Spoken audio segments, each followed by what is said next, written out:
And as we go along, my dog Duh. announces his presence. Classic. And we didn't have the music again. Oh well, hey, I got the fancy background going. That's a start. We'll add the music hopefully I don't next time. I don't see your oh, you're talking about okay.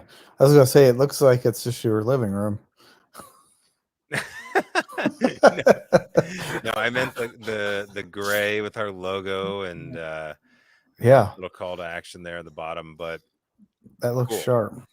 No, I'm we're we're improving this lunch and learn as we go. God, I hate that term, lunch and learn. I mean, I it is do. what it is. It's just so it's such a goofy term. But anyways, welcome back everybody for the fourth version or episode of the US Vet Wealth Lunch and Learn.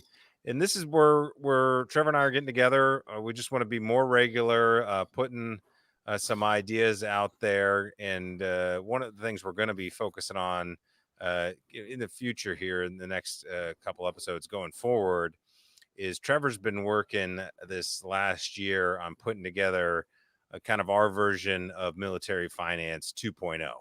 Really, what we see coming in the next decade for the right type of active duty military family and veteran family who doesn't just want to get stuck in the status quo and be working for the man until they can finally retire one day and wants to figure out, hey, how do I use these military pay and benefits? How do I think about this whole idea of finance in a way where I can have more control instead of just passing it off to somebody else or, to the stock market and just praying that it's going to work out? Because that's ultimately what our philosophy is. But it does take some strategy, some education. But I think the biggest, and you tell me, and this is part of the topic for today. We just kind of want to say, all right, there's this whole new thing out there called crypto. It's not really new, but the bottom line is people, especially in our community, and this is what they say all the time. Oh, we're so there isn't enough information. We're undereducated around finance and stuff, and it's like, yeah, sort of. That's just the American way. Um, it's really up to anybody else to just get self-educated on this. It's your money. What are you going to school working for anyways? If and you just sit around and be like, oh, well, I don't know what to do with it. So is it really up to other people to tell you what to do? Because then you end up, they're dictating your life. They're telling you how to live your life. And what a shame that ends up being if you wake up 20 years later and be like, well, nobody told me I could make my own decisions. So that's why we're all about saying, hey, this is how we don't want to be your financial advisor where you come to us where we say, oh, you can and can't do this. Like, no, we want to educate you on all the things available. Yes, we're professionals. We have access to tools and resources. That's our business. We help you strategize and help you implement those things with certain products and tools so you can reposition and leverage your assets in a more efficient way so you can tap into things like real estate investing, as we talked about last week, tap into crypto, tapped into starting businesses. We all have our passions and our expertise, but I want to empower you to make your own decisions around your money and how you live your life and what a meaningful life is. But before we get into the crypto thing, neither of us are, and by the way, one of the things we probably should be saying in all these episodes, like we say in the book, is like none of this should be considered financial advice. I think I was alluding to that.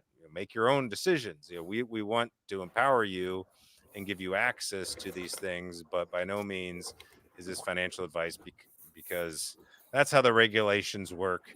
If I were to say, go out and buy crypto, 10 years from now, somebody can come back and sue me because they don't take responsibility for their own decisions. But anyways, you can't sue me now because I just made the disclaimer. Yep. But Me too. Ditto. right. But yeah, anything you want to add? What's going on with you this week before we get into the just kind of our current thoughts on the Bitcoin era? No, I think like too, like really today's discussion is gonna, I think, center around like our thoughts on what's the viability of that as an asset class right now. Mm-hmm. And for me, like I was thinking about this last night as I was chatting with you back and forth about it.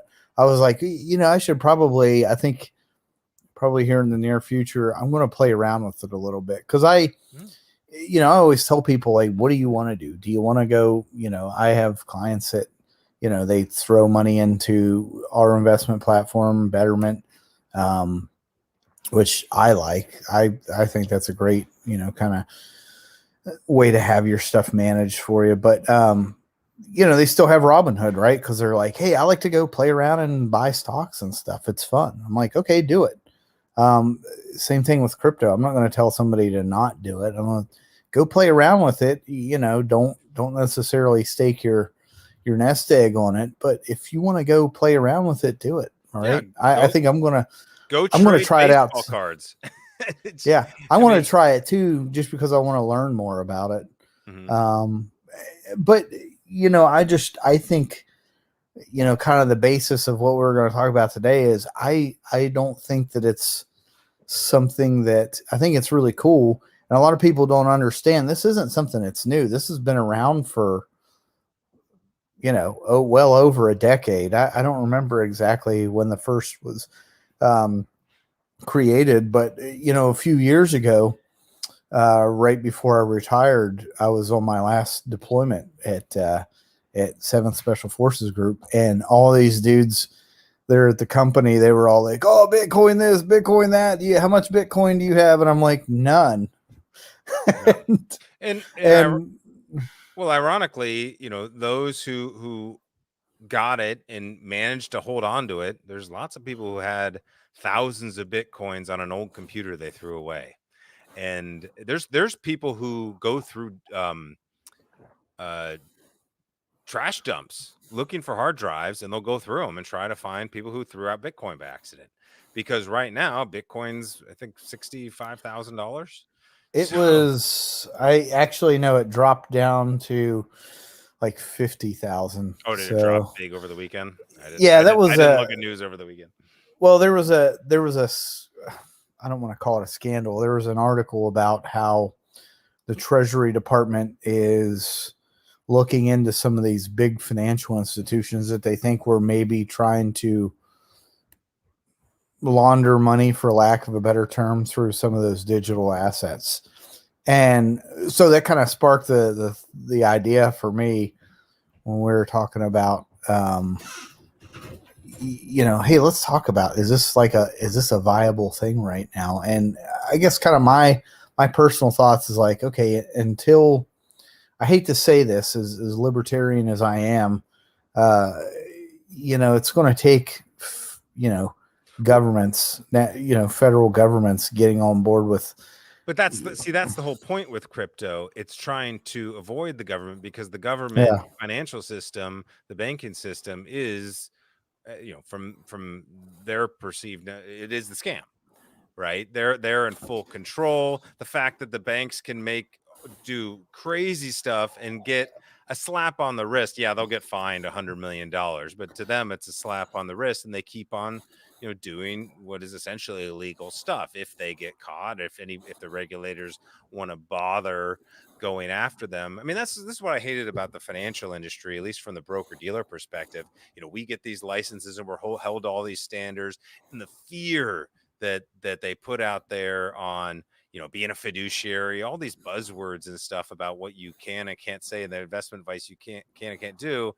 And, the regulations and them coming down on us for compliance, whether or not you send an email, it's ridiculous when the real players in 2008 just got bailed out for making huge mistakes and giving bad advice and giving, bad loans and all that kind of stuff. And so I think we're the advocates of the crypto world, which I'm totally behind the concept of it. I think what you mean when you say viable, I don't think the crypto advocates are saying this is a viable replacement for the dollar, not yet, or at least not anytime soon.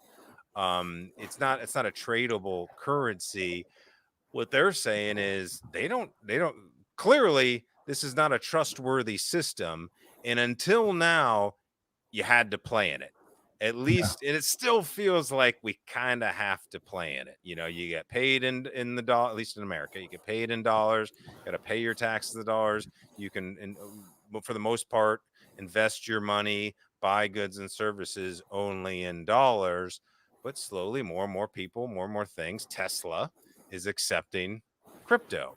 And so, what is the definition of viability, especially when I think this is what you're alluding to? If the governments get on board, I think what's happening now and what they've been saying is the governments are looking for a way to shut it down. And so that's where things are going to get really interesting with this. And I would love to see it as a way to, you know, to ultimate freedom, right? That's what we all deserve to have. At least we say that's what America is about. I think this last year has proven otherwise, obviously. So now it starts getting scary and risky. Are they going to come after these people if they have crypto? Are they going to assume that you're doing shady dealings just because you have crypto?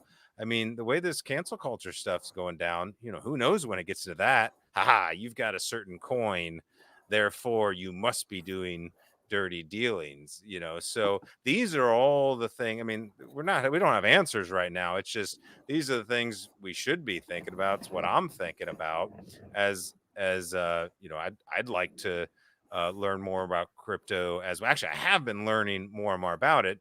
Fortunately, I invest 90% of most of my money in my business, and so to go, you know, dabble in the crypto world, you know, not yet, but definitely feel like it's like, well, I wish I would have known about it in 2010 or played around with it back then.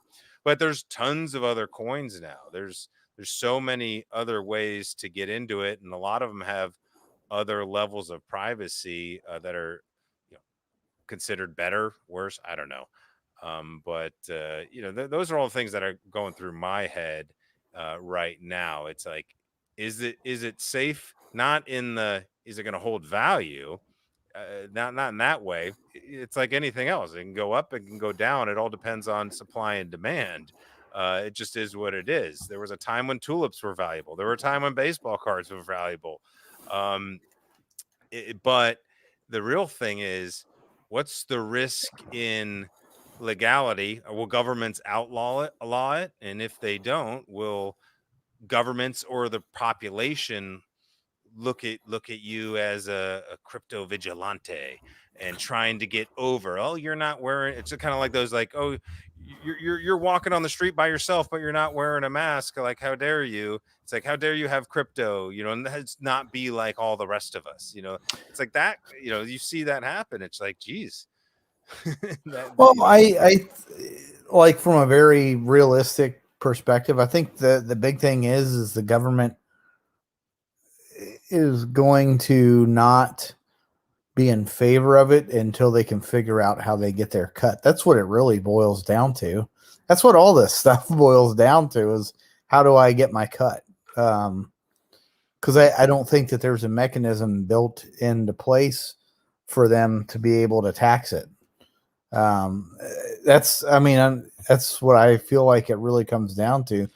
And, you know, like I was just saying, like, the Treasury Department is looking at these big financial institutions because they're afraid that they're not going to get their what's due to them, because these other companies, and like we talked about before, you know, having governments regulate it and everything, that kind of defeats the whole point of all this stuff anyways. That's kind of the intent of cryptocurrency, as it's not under the control of the government. You were talking about Tesla. I was one of the ones I was looking at was Elon Musk's, what do they call it? Dogecoin, whatever. Yeah. Dogecoin. Yeah, that thing went up like 500% last week. But it's a joke. Yeah. That one in particular isn't actually even a cryptocurrency. It's a joke. Yeah. Dogecoin is a meme, yet it went up in value. So it's like these NFTs that are going on right now. Do you know what that is? Yeah, I know a little bit. I'm not super. Essentially, it's just creating a digital entity that can only exist once, and therefore it can be traded through the blockchain. It therefore holds some sort of unique value. And okay, as long as we have power in the internet, I guess can have value. So I guess the thing that I just started thinking about is this gets into the whole thing as what gives the governments the right to demand their cut from all this, um you know simply because we were born here, I guess. And so what's a funny stat that I read a few weeks ago. I wish I knew the exact numbers, but I'm pretty sure the numbers of Americans who have renounced their citizenship has at least doubled, if not way more than that this last year. So I find that to be kind of fascinating, that that that's like the only way, because I know this has having been an expat for over a decade. We're like one of the few countries in the world where if you're not living um, on U.S. territory, you still have to report taxes. Like when Germans aren't living in Germany and working overseas, whatever income they're making, whatever, they don't have to pay German taxes on that. In America, you do. Yeah, you get a little bit of income exclusion, foreign income exclusion, but it's not a whole lot. That's what causes all these people doing things like offshore businesses, and it starts getting really complicated and shady. and and I think like it's just so inefficient. Now, clearly, I mean, our tax code's highly inefficient. Like it's all politics, and and just to set up all these offshore companies. I mean, how many lawyers are you paying and stuff? It's like how much more wealth could be in our economy if we didn't set up all these rules. We just had if you want to have a tax, fine, have a flat tax. If you want to tax the profits on Bitcoin and cryptocurrency and all that, I mean, I'm fine with it just to make everybody happy. But it's just yet another thing to give. This is what all the wealthy people do, anyways. They hide their assets so they don't have to pay taxes, or they strategize. So now all of a sudden a new one shows up and it's looked down upon like it's shady, for people trying to avoid taxes and stuff. I don't even know if that's what people are mainly using cryptocurrency for, but I think they're definitely not gonna let that fly. But some of the Bitcoin, I know for sure. Sorry, I'll let you go to say Bitcoin. I know for sure they can track it now. It's not private like everybody assumed it was. Some of these Yeah. other things like Monero, I believe, and some of the other ones are a lot more private. So that's an interesting thing to consider as well. Well, yeah, and I think the big thing with that, I guess I'm trying to think of like what's the right word to use. I guess essentially one of these days we were talking about taxes, right? People are like, "Oh, rich people can hide their taxes." There, rich people don't need cryptocurrency to hide their income from taxes. That's one of the bad things. Is people say, "Well, yeah, they need to raise taxes on the rich," and I'm like, "Okay, well, you could do that, but they can also hire really smart attorneys that can position their assets to minimize the impact of their taxes." I mean, and the thing is if you look at somebody like Warren Buffett, who's like, "Oh, I don't mind paying more taxes." Well, yeah, because you're a billionaire and your income is, I mean, he could go out and pay 98% taxes on his income for the year, and he would still make more money than 99% of the rest of the world. Well, just the fact that people don't understand why rich people don't pay taxes and they just get mad at it. They're not paying their fair share. It's like, no, dummy. They're not collecting income. Our tax code is based on income tax. So Yeah. what they do is strategize. Like just because you're getting all your income that is taxable, that's your fault. Like the tax code is set up the way the tax code is set up. Like when people got mad at Trump, it's funny how some people got mad at him for paying his taxes, and then the business minded people were like, "Oh yeah, that was smart."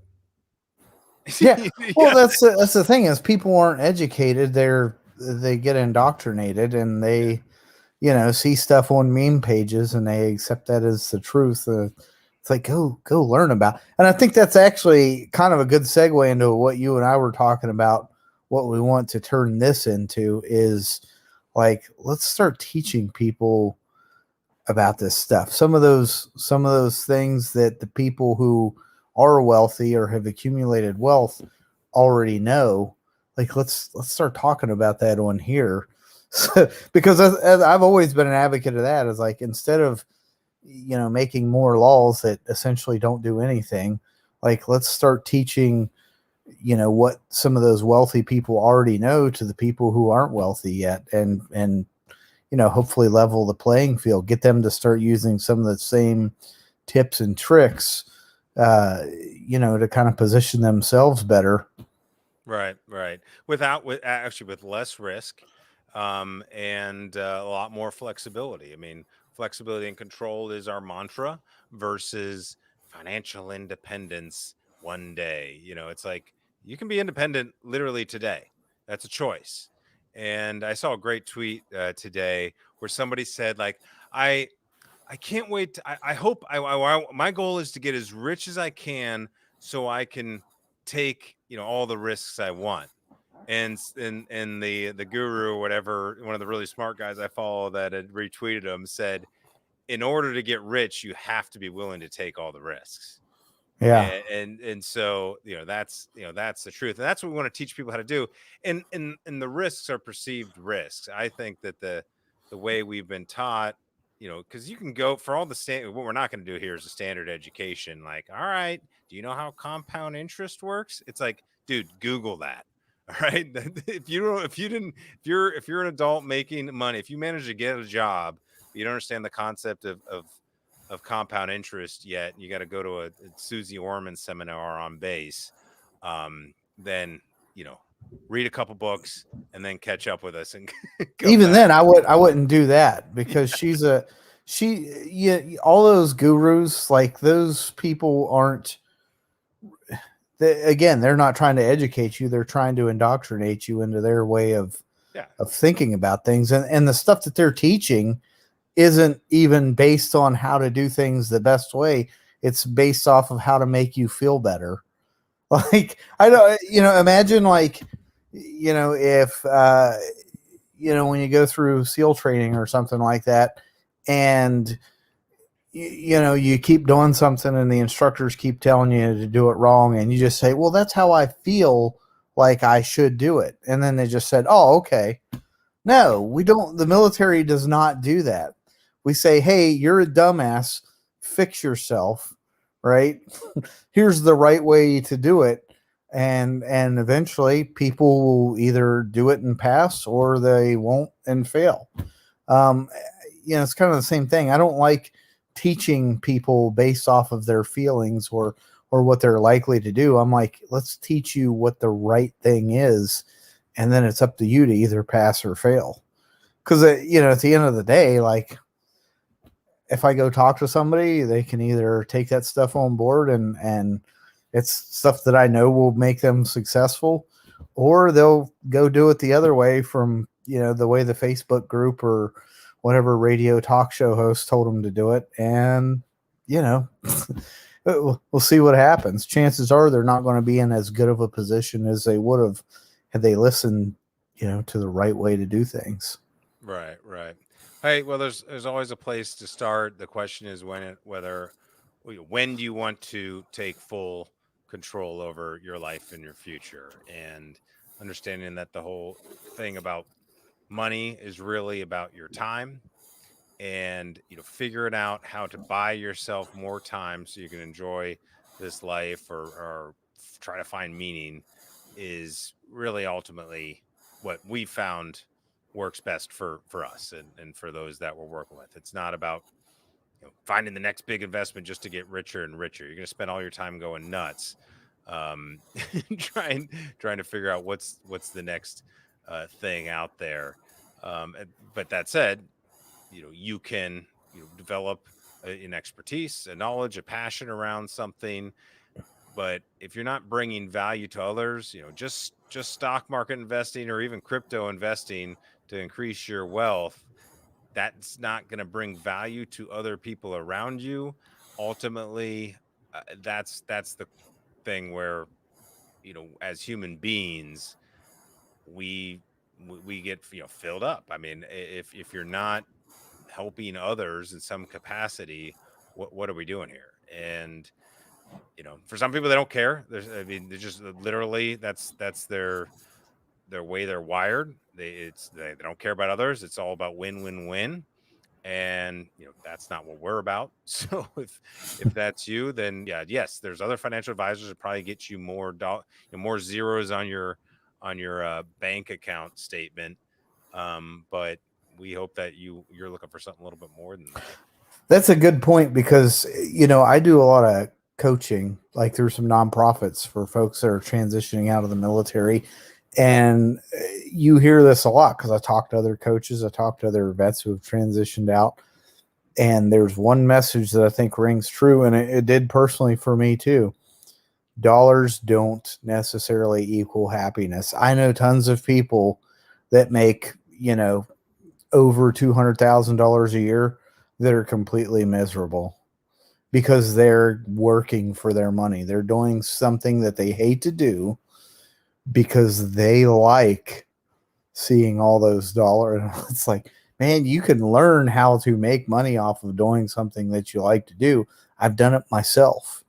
And it's, I think that's kind of like a unique value proposition that you and I do is, there's more to wealth than amount of dollars you make. There's another aspect to that of kind of, finding something you're passionate about and turning it into, a sense of purpose that can support your lifestyle. Yeah. And so that's what, I mean, I think that's a great way to kind of wrap this up around the crypto conversation of, hey, if you are someone who sees value as we do, in what's going on with this crypto world, be one of the people out there who's understanding it and who's educating, not going, hey, everybody, you got to back on crypto now. Look at it's going up, or the government's going to collapse. You got to put all your money in crypto. It's like, that's not helpful. The fear mongering or the the rah, everything's going to be awesome over here. The one thing we don't know is nobody knows what the hell is going to happen. So let's stop trying to predict, and instead, be better educate, be a better resource for, passing knowledge along and resources about, hey, what you're learning and stuff, but try not to be dogmatic about it, but say, hey, listen, there's value here. It's probably be good to be aware of it. If you're not aware of it, here's why you should, if that's the case. So yeah.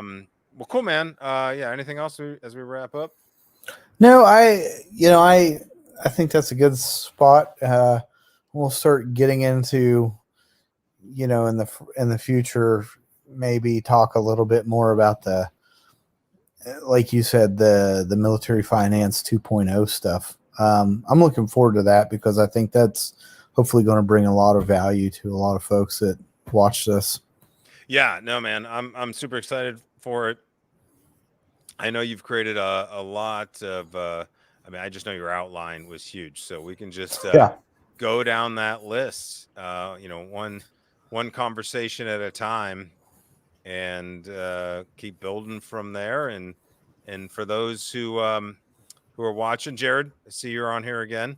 Thank you for joining us. But just, hey, as you're stumbling into this show, this kind of lunch and learn format that Trevor and I are working on, share it with those who need to see an outside perspective than the status quo you can get for any military base or any military financial blog that's all basically saying the same thing. Great information. I'm not saying it's not, but our approach is kind of like, okay, now what? Like, yay, my main goal was to save for retirement. Like, okay, you're in America. Great job. We should be able to do a little better than that, you know what I'm saying? So I don't know that I'm ever going to retire. Well, yeah, I mean, yeah. If anybody working with us, they're not just like, oh god, I just got to do 10 more years and then I'll finally be able to do what, golf. I mean, okay, cool. Like we want to help with that too. But I think everybody kind of, and especially in this day and age, it used to be, for the baby boomers, that was the path. It's just not manifesting that way right now, or I don't perceive it to be. And so if you're not setting yourself up, if you've been setting yourself up for 40 years to just maybe retire at age 60 in golf, and then you get there and realize that 60 is the new 40, and it's like, oh geez, I got a whole life in front of me. I've got all these new things I'm interested in. I mean, this is the point of the internet changing everything that people aren't realizing. My dad, he never, he was a football coach. It's all he knew. He didn't watch YouTube, read books, read blogs, and learn about a bunch of stuff to keep him interested. His whole thing was golf. But I see the people I talk to, there's so much more interest and ability and desire to want to continue to give back in the world. That's the type of future we should be planning for. We got to come up with a new term for it, that as opposed to retirement. It's just constant growth, increase the ability to develop skills and continue to pass on meaningful information and stuff. So, but all right, man. Well, we will leave it there. And for everybody else, thanks for joining us. We will make sure you check out our site and all the awesome resources we have there. Tons of books, videos, stuff for free. We're giving out for free. Not because we don't value it. We've put tons of time and money into these resources. Trust me. But in our community, things are generally perceived to be should be free for veterans. So we want to make sure most of it is accessible as possible. But do us the favor, if you do find value in it, pass it forward to somebody else. That's the only cost we ask, is that you help spread the word for those who need to hear. And other than that, man, we will see everybody next time. Thanks. Have a good one. Cheers.